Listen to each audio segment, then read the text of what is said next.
Hi, this is Dan Cortopassi of TSG Multimedia. Welcome to Model Railroading 101. I'm sitting in front of the camera, and as usual, John is behind the camera making everything look good. Here I am. Yeah.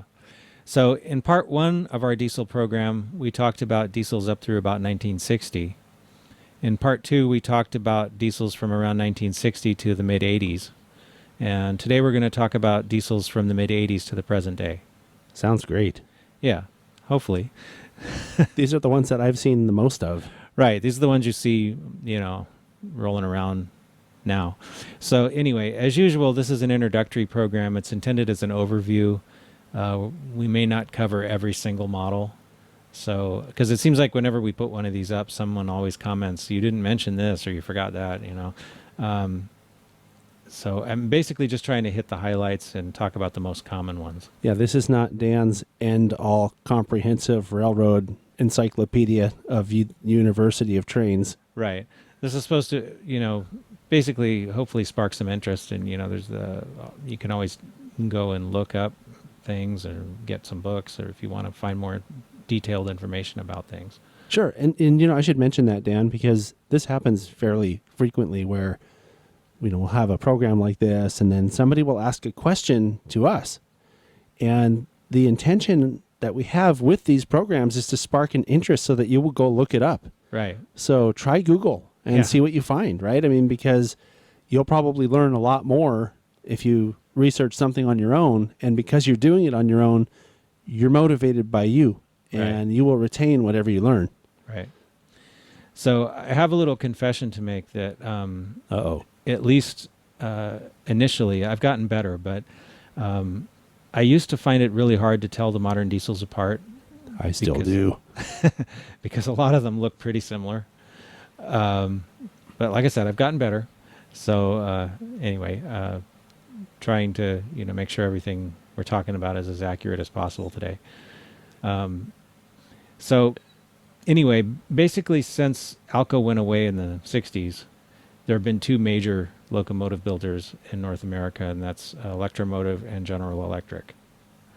And there's also some smaller companies that rebuild older locomotives and things, but GE and EMD are the biggies. Okay. Another thing you see a lot of today are rebuilt locomotives, and they can be 4-axle or 6-axle diesels. A lot of times you see 4-axle diesels being used in local and switching service. Yeah, because there were a lot of those, right? There were. In the most immediate recent era. Right. They're not making really new ones of those anymore, but a lot of the older ones have been rebuilt and upgraded. And so you might see something that looks like a GP40-2, but it's actually called the GP38-2 because it's been changed around internally to those specifications. Mm-hmm. It's way too complicated of a subject for this program, so I'm not going to talk about rebuilds really much.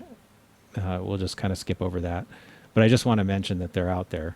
Okay. So if you see something called a GP38-3 or something, that's probably what it is. It's some kind of a rebuild.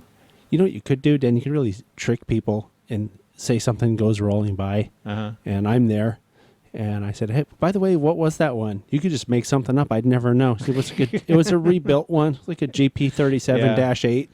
Yeah. Well, I even got confused by that on one recent trip when we were in Bakersfield doing a chasing trains thing. An engine rolled by on the BNSF that looked like an SD40-2, but it was actually something else. Oh, was it a rebuilt one? It was a rebuilt, yeah.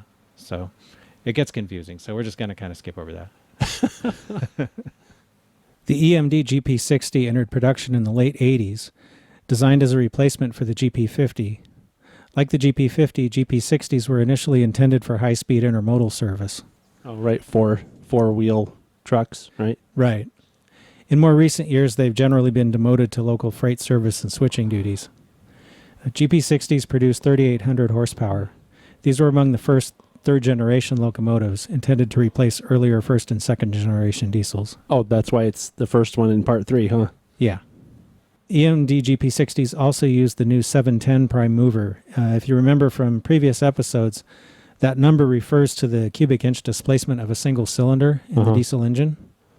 Like many modern diesels, GP60s make extensive use of microprocessors. EMD also produced a similar-looking 3,000 horsepower unit called the GP59, which were I think those only had 2 radiator fans in the back instead of 3. Okay. But- I think I've heard of a GP59. Yeah, they It's not- weren't too not common. popular, Yeah. not too common. One of the ways you tell a GP60 from a GP50, at least the later production GP60s, is that they have a more boxy dynamic brake section, whereas the GP50s were a little more rounded or looked more like the older Jeeps from, previous eras. Hey, this one has no cab. Yeah, this is a B unit. Around 1990, Santa Fe took delivery of 23 GP60B units. Pretty much the same as a GP60, except that they don't have a cab. And the dynamic brake is relocated to the front. Uh-huh. So Where it's the up cab here. would be, huh? Yeah, instead of in the middle. These units were exclusive to the Santa Fe and later BNSF. Hey, I know this one. Yeah? GP60M. Yep. So this was another Santa Fe exclusive. These were also delivered around 1990 in the Superfleet war bonnet paint scheme. And later, a lot of them were repainted into BNSF colors after the merger. A lot of locomotives these days are wide cab units, which is basically what this is. It's just the same as an ordinary GP60 except for the cab. So the main advantages of the wide cab are comfort and safety, as they have more room, and a lot of them are reinforced with additional collision protection. Good idea. Yeah, but actually, what's really wide is the nose. The cab is the same as any other cab, but it's this part here that occupies the full width of the locomotive frame. Mm-hmm. So most of the locomotives you see nowadays are wide cab units. I can't think of one that I've seen that isn't. I mean, other Yeah. than some local using older ones, yeah. Yeah, like the locomotives we looked at in the last episode. Right. Yeah.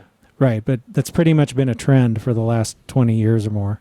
GP60s might be the last Jeep units, as EMD hasn't made any more of them since then. Railroads these days tend to favor 6-axle power. So these are some GEs. These are -8 40Bs, or as I prefer, B40-8s. GE changed their official nomenclature in the 80s with the -8 line, and a lot of people didn't like it too much, including me. So, Yeah, but they're GE locomotives, right? So whatever Yeah. they say they are is what it is. yeah, but a lot of people just kept using the older style nomenclature because it's easier to say. Oh. So I'm going to use that throughout this the rest of the program. Well, I'm going to use it too then. When I edit this, I'm going to put B40-8 down in the corner. Okay, so Yeah. if people want to, complain about that, that's fine. But that's what I'm doing. As long as they watch the show, they can complain. Yeah. Maybe they So- should watch it. Okay, I have a new rule. If you complain, you have to watch it again. So for every complaint, you have to watch it at least one time all the way through. Yeah. That goes for the thumbs down people too. Yeah. Anyway, the B40-8 is a 4,000 horsepower locomotive, and it was produced in the late 80s. And the -8 line was an improvement over the previous -7 series. By the way, GE's dash numbers, I've learned, refer to the decade. Oh. So -7s came out in the 70s, -8s came out in the 80s. -9s came out in the 90s, right? And I know that the 40 refers to the 4,000 horsepower. Right. So, and actually, technically, this one over here, the SP, is a B39-8, pretty much externally identical, but it has slightly less horsepower. Yeah, that's odd. Yeah. They pretty much are the same otherwise. And B40-8s were pretty much designed for the same high-speed service as the GP60. And like the GP60 in later years, a lot of them were demoted to, less glamorous duties. Mm-hmm. And all the -8s use a version of GE's turbocharged 7FDL 4-stroke diesel engine. B40-8s were used by several railroads, and the B39-8s were ordered by Southern Pacific, and a large number of those also operated on Burlington Northern as LMX lease units. It was around this time in the late 80s also that GE surpassed EMD as the market leader, Yeah. a position that they have retained. They also make that noise. Whoop. Yeah, they have that compressor sound. Yeah. Yeah. I also noticed that these were GEs. I'm just going to mention that because it's the first time we've seen a GE today, because it didn't have fans on the top. Right. And they have the flared radiators. That's one of the ways you tell, can tell them apart fairly easily is almost all EMD engines have fans on the roof, Mm-hmm. and GEs have these wide radiators in the back. So this is a B40-8W, which is the wide cab version of the B40-8. I see. W for wide. Right, W for wide. I like GE because it always means something. Yeah, all their model designations mean something. So it makes it a little easier to kind of figure out. And the B actually refers to 4-axle trucks, for because sometimes it's not really the white system, but sometimes diesels are referred to as BB or CC if they have 6-axle trucks.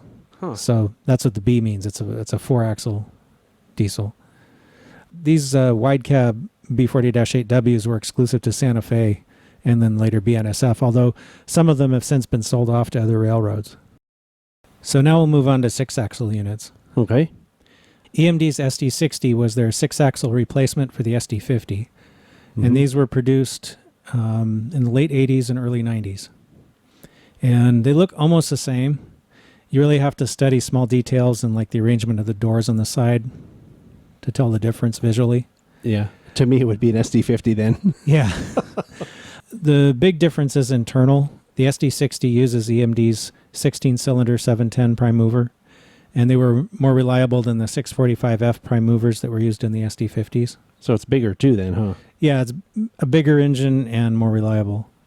SD60s also had more sophisticated electronics. A lot of the modern diesels have wheel slip control and other computer controlled things that basically make them more reliable and put more power on the rails. Yeah. That makes a lot of sense. Kind of Yeah. like cars, right? Because computers started to be used in cars a lot more in the 80s and 90s too. Right, Now your car is basically a motorized computer. right, You know, unless you have a Tesla, then it is a computer. right. Like most other 6-axle units, these were intended for heavy freight service. Right. Heavy, big coal trains and stuff. Right. Yeah. So this model is a bit of a work in progress, which is why it doesn't have any handrails in the front. Oh, I didn't even notice till you mentioned that. Yeah. This is an SD60M, which is the wide cab version of the SD60. So it has the more modern style cab on it. There was also one called an SD60i, which looked almost the same, except it had what they call an isolated cab for vibration reduction. Okay. Well, was it separated from the main body?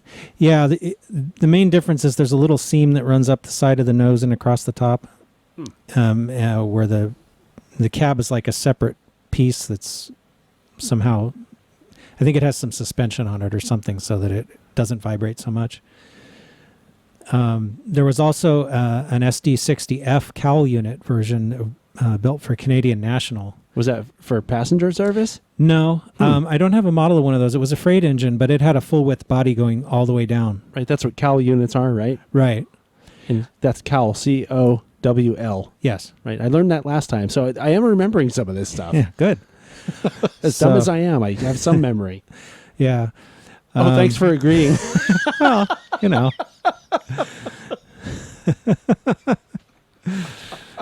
Anyway, moving along. EMD also built 4 SD60 Mac AC traction demonstrator units for Burlington Northern. No other SD60 Macs were produced, but they were kind of the forerunners of the SD70 Mac. So a lot of the features that were in those ended up in the SD70 Mac.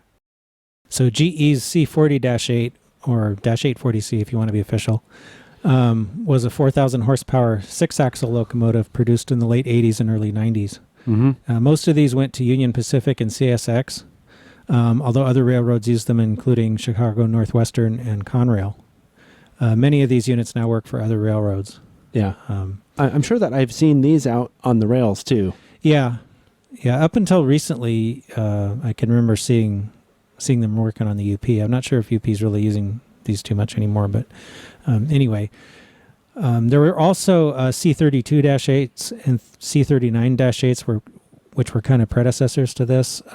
Those would be the 3,200 horsepower and the 3,900 horsepower Right. variants. And those had a little different style cab. Most of them, they had a little rounded top on the cab, kind of like an older GE unit. From here back, they look more or less the same.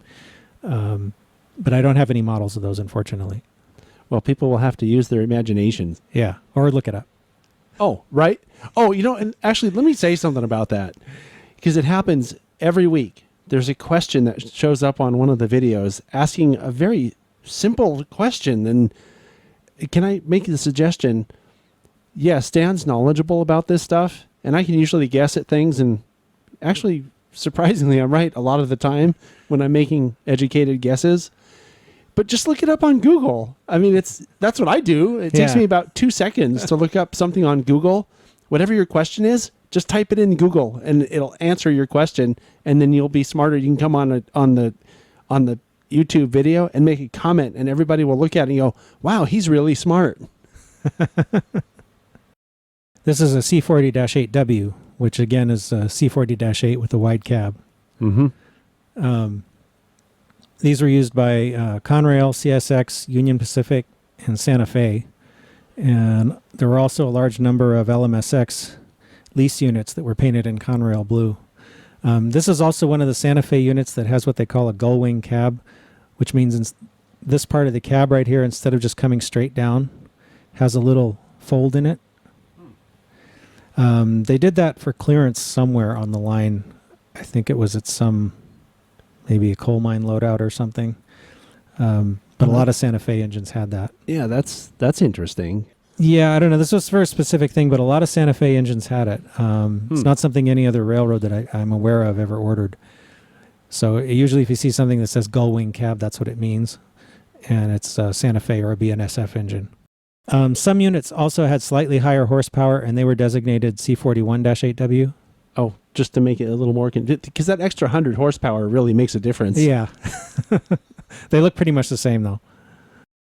In the 1990s, Morrison-Knudsen, which was a successful locomotive rebuilding company, made an attempt to get into the new six-axle locomotive market with the MK5000C. I don't have a model of one of these, but it was a 5,000 horsepower locomotive. With 6 axles, right? The C? Right, with 6 axles. Only 6 were built. It wasn't a success, but I thought it was worth a mention. And I think who had them? Southern Pacific had some, and I think nowadays some of them are running on the Utah Railway. So sometimes I think that EMD was trying to be confusing on purpose with the SD70 series. It works with me. Yeah, so I'll try to sort it out as best I can. SD70 production started in the early 1990s. There was a regular cab version of the SD70, which I don't have a model of. So in other words, instead of a wide cab, it had the regular old EMD nose like the older style engines. Oh, that must look weird. Yeah, those were mostly used by Norfolk Southern, Conrail, and Illinois Central. So they kind of look like an SD60 a little bit. The SD70M is the wide cab version of the SD70. And Union Pacific made history by buying 1,000 SD70Ms in a single order and later ordered 500 more.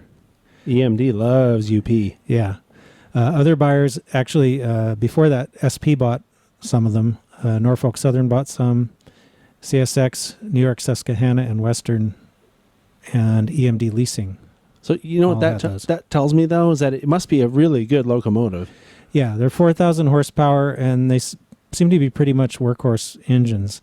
So the thing where it gets confusing, though, this is an SD70, and this is another work-in-progress model which doesn't have any handrails on it. But yeah, I did notice this time. Yeah. This is an SD70M, I should have said. It says so right on the side. This is also an SD70M, but this one has a different radiator. It has flared radiators, where this one has straight radiators. Uh-huh.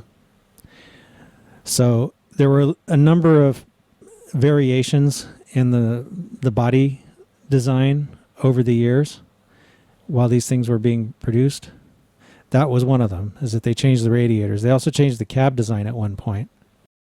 So this is also an SD70M, and this one has a more boxy cab style. It's still a wide cab, but where the other one had a little more of a rounded look and a little more tapered look in the front, this one is more boxy and it has these other folds in it. So, again, still the same thing, but just with a different cab design. It almost seems like, why didn't they just name it something else? It's different enough. I don't know. They wanted to be confusing on purpose. That's what I was talking about. So this BNSF engine is an SD70 Mac, which is the AC traction version of an SD70M. Oh, the SD70M AC, Yes. also known as Mac. I Right. get it. Right. So, and these were used by Burlington Northern, BNSF, Conrail, CSX, TFM, and the Alaska Railroad. And the SD70 Mac looks pretty much like an SD70M, but it's a little bit longer. Oh boy. It's got a little bit of a longer back section. Yeah, I can see that on the behind that last fan. Yeah. So, and some of these, I think it was an option on the engine, but some of them had HEP capability for passenger use. I think the Alaska Railroad ones might be the ones that did that. I know somebody who would know that.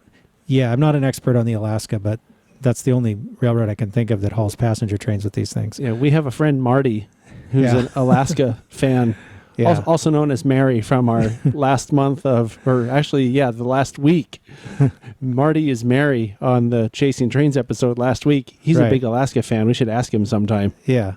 Well, I'm sure somebody will enlighten us if we got it wrong. They usually do. Yeah.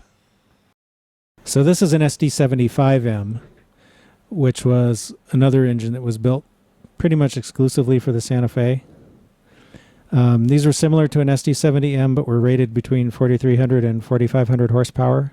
And they also had EMD steerable trucks, which I guess helps them go into curves better. The main spotting difference between this and SD70M is this bulge over here on the engineer's side. Do you know what it's for? No. It's there though, huh? Yeah. It's there, though. So Well, no, but I want to say this because I read recently, you don't have to know what something is to model it, no, you don't. right? So, Yeah, it's a box. So it's on it's there. there. Yeah, Yeah. it matches the photos. That's good enough for me. Yep.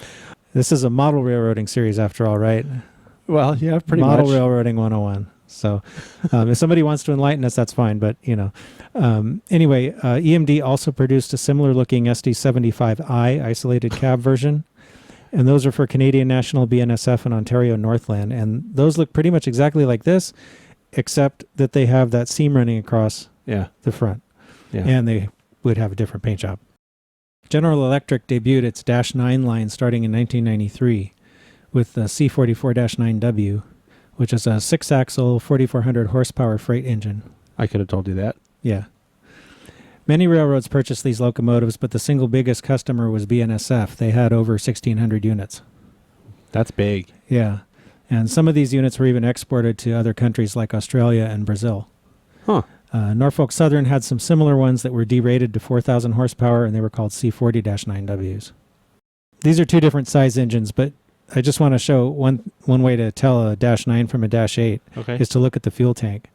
This is a Dash 8 over here, and its fuel tank has basically two planes. There's this vertical piece, and then there's a fold, and it goes kind of at an angle on the bottom. Right. On the Dash 9, there's three angles. So that's it? Just look at the fuel tank, I guess. Well, that's one way. I mean, there's other differences, but that's one of the easy ways. So GE's AC4400CW is the AC traction version of the C44-9W. All these numbers are confusing me. I know. So the AC4400CW looks pretty much like a C44-9W, except it has a larger boxy area on the fireman's side behind the cab. It's way bigger. Yeah. So this is bigger. That's the main way you spot them. And GE also offered a steerable truck design on this model. EMD's SD80 Mac was a 5,000 horsepower AC traction locomotive produced for Conrail in the mid-90s. I don't have a model of one of these, but it looks similar to the SD90 Mac, which is what this is. The back end looks slightly different. Other than that, they're pretty much the same. Yeah, these are really big, aren't they? They're really big, yeah. The SD90 Mac was intended as a 6,000 horsepower AC traction locomotive. Most of them, however, were built as SD9043 Macs with a 4,300 horsepower prime mover. The idea was that the prime mover could be swapped out later, though this never happened due to reliability issues with the 6,000 horsepower engine. Oh, boy. Yeah. EMD also produced the SD90 Mac H, which looked pretty much like this, except that this part of the top here had kind of a little angled off area instead of just being square. Yeah, what do you have any idea what the H meant? I'm not sure, but these were the ones that were produced with 6,000 horsepower already installed. Oh, I see. And these didn't prove very popular, and almost all of them have been withdrawn from service, scrapped, or rebuilt. UP had some, but I don't think they're using them anymore. They got rid of them. You know what's weird about that is that, and it seems like UP did this a lot. Like the DD40 was this massive thing with all this horsepower, bigger than anything else. Yeah. And like, we'd rather have two smaller ones, instead of this monster with all that horsepower. Yeah. Which totally makes sense to me, because when you have more that are kind of a more reasonable size, if you will, they're like modular pieces. And if something breaks, it's easier just to replace one than to have this monstrosity like this. Yeah. Where you have to send two locomotives out to take over the load that it was responsible for. You know what I mean? So it's kind of, why bother with the gigantic stuff? Yeah. And I think they've probably learned that by now, I would imagine. Yeah. Anyway, these locomotives had flared radiators, both the SD80s and the SD90s. And they also had the dynamic brake fan relocated to the rear. Mm-hmm. That's why that back end is so big, huh? Yeah. GE also got into the high horsepower locomotive race in the mid-90s with the AC 6000 CW. This was a 6,000 horsepower AC traction locomotive. Union Pacific and CSX were the North American customers, and a few were exported to Australia. Mm-hmm. I don't have a model of one of these, so we're using a photo. Yeah, thanks to Jamie West for the photos. We have a CSX and a UP, so... Yeah. They look kind of similar to an AC 4400 CW. The radiator section is a little different. Some of these locomotives were what GE called convertibles, which had a 4400 horsepower prime mover. And like the SD9043 Mac, the conversion never happened because the GE 6000 horsepower prime movers also suffered from reliability problems. Yeah, and the picture of the UP AC 6000 we have is that. Yeah. Many of the 6,000 horsepower versions have been rebuilt with new prime movers with fewer horsepower. Mm-hmm. I think they were maybe trying to, GE and EMD both were trying to push the technology a little further than it was ready to go at the time. It'll be interesting to see how that pans out, because it seems like 4,000 or 5,000 was like the sweet spot, the range that things end up, right? Yeah. So guess what? More SD70s. I knew that they were SD70s because that's a heritage unit in front there. But off camera, I was all proud of myself telling Dan that I know that's a SD70 Mac. And he says, no. And I had to think of all the stupid SD70 variants to remember which one it was. It's actually an ACE. Right. Or ACE, right? Right. Yeah, so in the mid-2000s, General Motors sold its Electromotive division. EMD is now Electromotive Diesel and is part of the Caterpillar corporate family. Okay. Around the same time, the EPA released their Tier 2 emissions requirements, and EMD started producing the SD70ace in 2004, which was at first Tier 2 and then later Tier 3 compliant. So they make lower emissions than older diesels. As someone who suffers mildly from asthma, I appreciate that. Yeah.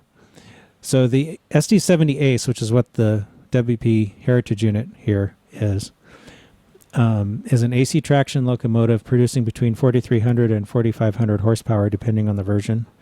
It has a flared radiator design, kind of like the SD9043 Mac. Yep. With only 2 fans, though. Instead of, 3? Yeah. Yeah. And it also has the dynamic brake fan in the back. There's also the SD70M-2, which is one of these. That's the DC traction version. And really, there isn't a lot of visible difference between the two. Very minor details. It's not easy to distinguish them just by looking at them. So it's got to be mostly internal stuff? Yeah. Or something. So the biggest customers for the SD70M-2 were Canadian National and Norfolk Southern. And this one's a lease unit. And a number of SD70ace variants have also been produced for export to other countries. And EMD now has a new version, the SD70ace T4, which Tier 4 compliant? Right. Oh, so one of these EMD things actually made sense. Yeah. So those were first produced in 2015, and so far as I know, no one has made models of those yet, so I don't have one. Probably looks similar, though, huh? Probably, yeah. General Electric's Evolution series, or GEVO locomotives, were designed to meet the Tier 2 EPA rules that went into effect in 2005. So these basically replaced the AC4400 CW and the C44-9W. Okay. So they come in, initially anyway, came in two basic flavors, the ES44AC and the ES44DC. Oh, They look almost exactly the same. AC motors and DC motors, right? Right. In the drive? Or Right. So the DC trucks? is DC traction and the AC is AC traction. One of the main spotting features of GEVOs in general is the radiator, which is longer and more boxy looking than on previous GEs. There are a couple interesting variants of these locomotives. Norfolk Southern has ES40 DC locomotives rated at 4,000 horsepower. BNSF also has ES44C4 locomotives with AC traction but only 4 traction motors, the center axle on each truck being an idler. So it's unpowered. Right. Union Pacific calls their ES44AC locomotives C45AC CTEs, just to be confusing. That's because they're creating a bunch of BS because they're a bunch of SOBs. Yeah. So in 2012, GE introduced the ET44AC, which is a Tier 4 compliant 4,400 horsepower AC traction locomotive. There's a 4-traction motor version for BNSF called the ET44C4. These locomotives... phone home. Yeah. So these locomotives have a different radiator and rear car body design than the ES44AC. And as we're filming this, I don't yet have the new scale trains models of these, so we're going to have to settle for a photo. And here it is. Yeah. Union Pacific has a version of this locomotive called an ET44AH by GE and a C45AH by UP. What? Oh, UP I see. It's called one thing by GE, and called the other thing. and then yes. UP calls it something else. This is just intentionally confusing. It's so weird. That's like me buying a Corvette and calling it a Storvet or something. Yeah. Like, who are they to rename it? Yeah. Anyway, it's basically the same thing, but they're ballasted heavier. For better traction? For or? better traction, I guess. Ah. Yeah. There is a photo for that one. So there aren't a lot of diesel switchers being produced anymore, but some companies like Rail Power and NRE make GenSet locomotives, and these are often built on the frame of an older locomotive like a GP9. Yeah. Don't some railroads build their own version of GenSets too? I think they do, and I think some railroads even get kits for them and things. Yeah, I think I remember we were in Oakdale, right? Yeah, and the Sierra has one. They built their own, didn't they? I believe they did, Yeah. Yeah. Anyway, a GenSet locomotive typically has one or more small prime movers rather than one big prime mover. Mm-hmm. So like this one has 3 diesel engines. So wherever one of those little pipes comes up is where an engine is? Yeah. So they're smaller engines. And basically what it does, it's computer controlled, and these turn on and off as needed to supply power to the engine. Uh-huh. So if it needs a lot of power, all 3 of them may turn on, but if it only needs a little bit, maybe just one will run. So it's a set of generators, basically. Right. That's Yeah. what they call it, GenSet. Yeah. Basically, they produce less pollution than a conventional locomotive. And they're used by all kinds of railroads, big ones like Union Pacific and smaller ones like the Sierra. And California Northern has these that they use Yeah. out by the Budweiser plant Yeah. in, where's that, Antioch or Yeah. Vallejo or something? this one was a San Diego and Imperial Valley Railroad, which runs down in the San Diego area. So, yeah, but they're kind of a new thing that's happened in the last couple of decades. So now it's time to talk about passenger locomotives. Oh, right. Just like the other 2 episodes, huh? Right. Now, I don't have a model of this one, so we're using another photo. This is an EMD F59PH, which is a 3,000 horsepower passenger locomotive. Looks something like an updated F40PH, Mm-hmm. and it's used mostly by commuter agencies like GO Transit and Metrolink. These were produced between 1988 and 1994, and most modern passenger locomotives are equipped to supply head-end power to provide heat, lighting, air conditioning, and electricity to the passenger cars. Yeah. Also known as HEP, right? The F59PHI was produced between 1994 and 2001. You've seen these a lot. Yeah, this is basically a streamlined version of the F59PH. Mm-hmm. Amtrak uses these locomotives on a number of regional routes like Amtrak California, Surfliners, and Amtrak Cascades. Some commute agencies use them as well. And the F59 PHI was the first locomotive in the U.S. to meet strict California emission standards. Oh. Well, once again, as a semi-asthmatic, I appreciate that. Yeah. So the GE B32-8WH, or sometimes called the P32-8WH, was a 3,200 horsepower passenger locomotive produced in the early 90s. It's very similar in appearance to a B40-8W freight locomotive. Yeah, I remember seeing this AMtrak California one several times over the past, 15 years that we've been doing this stuff. Yeah, AMtrak California's got 2 of them, and the AMtrak's got a few, and some of them are still around. Yeah, I see the regular AMtrak ones on the Coast Starlight all the time. Yeah. They're hardly ever lead units, but they're in the constant, the power lash up all the time. Right. So these were the first locomotives produced for AMtrak to replace the older F40 PHs. Uh-huh. And one of the ways you tell the difference between one of these and a B40-8W is they have shorter fuel tanks, for one. Yeah. And they also have one of the radiator things blanked out back here on the top, although it's hard to see the top most of the time. Yeah. But I would think that the easiest spotting feature is that they would be painted for AMtrak. well, yeah, Right? besides the obvious paint job. Yeah. Because they don't use these for freight anywhere, do they? No, not usually. I didn't think so. Yeah. In the 1990s, GE introduced the GenSets series of passenger diesels. And the P40 DC, which is what this first one is, was a 4,000 horsepower passenger locomotive, and it was followed by the P42 DC. Those are what you see most of the time now on the AMtrak trains, huh? P42 DC. And those are rated at 4,250 horsepower. The main spotting difference between the two is actually in the rear. So let's take a look at the back. P40 DC has this extra little window in the back. Yep. That was for a little hostler stand so that if they were moving the engine around in a yard or something, they could see where they were going, backing up. And I think that was deleted on the P42s. So the P42s don't have a window. It's a bad spotting feature because usually there's a passenger car right behind the back of the locomotive and you'd never see that window if it was there. Yeah. The other way to tell AMtrak P40s from P42s is that the P40s are numbered in the 800 series. Oh. And the P42s are numbered in like between 1 and 200 something. Okay, there you go. Yeah. There's also one other GenSets series diesel, and that's the P32ace-DM, Wow. which is a mouthful. Those can operate as a diesel or as an electric using a third rail pickup. Right, that's right. They use those in the Northeast Corridor, don't they? Or someplace actually, back specifically in New York. Okay. Yeah, because there's laws in New York City about they can't use diesel engines, I think in Grand Central Terminal and maybe Penn Station. Anyway, I don't have a model of one. They look just like this, though. They look pretty much just like this. There's a few detail differences, but they look very similar.